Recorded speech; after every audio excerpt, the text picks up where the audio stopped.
Ils sont sonnés. 18h30 hier soir, le tribunal administratif de Versailles vient de rejeter la requête du LMR. Plus de recours.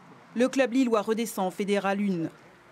Dégoûté pour toute la région, pour toute la ville, pour notre équipe du rugby, qui a fait tout sur le terrain pour avoir cette place en Pro D2. C'est des années de boulot, de sacrifices, de nous les joueurs, de notre famille, de nos femmes, de nos enfants qui nous ont suivis. C'est vraiment tout un monde qui s'écroule. Des années de travail jusqu'à ce 31 mai dernier à Nevers, où le LMR accède pour la première fois de son histoire à l'élite. Mais la fête est de courte durée. Fin juin, la Ligue nationale de rugby lui refuse cette montée pour des dettes antérieures, depuis épongées par le club.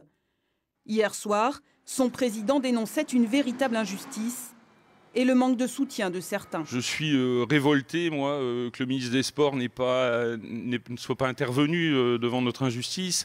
Il est du Nord, il est de Lille, c'était sa ville. Je ne peux pas non plus oublier le président de la Fédération française de rugby qui est venu ici dire il nous faut un club à Lille et qui, au lieu de nous aider, de nous accompagner, nous a mis la tête sous l'eau.